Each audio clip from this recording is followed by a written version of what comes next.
Moi, je suis partisan du dialogue si c'est pour discuter de retour effectif à l'ordre constitutionnel, pour restaurer les libertés publiques, pour assurer davantage la protection des droits. Qui, au lendemain de son élection, vient d'appeler les Guinéens au rassemblement. Vous savez, le dialogue politique, moi j'ai toujours prôné le dialogue pour éviter ce qui nous est arrivé.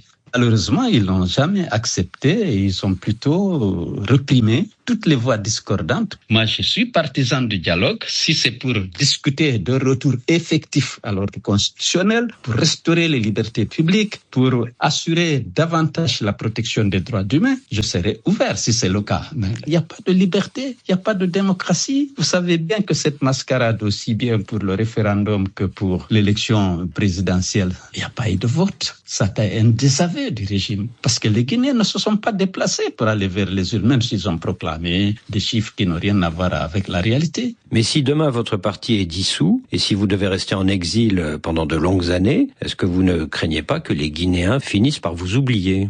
Écoutez, mais on va continuer la lutte de plus belle, encouragés que nous sommes par le désaveu du régime qui a été constaté lors du référendum et amplifié pendant le simulacre d'élection présidentielle. Le régime ne tient pas à grand-chose, n'a pas de légitimité.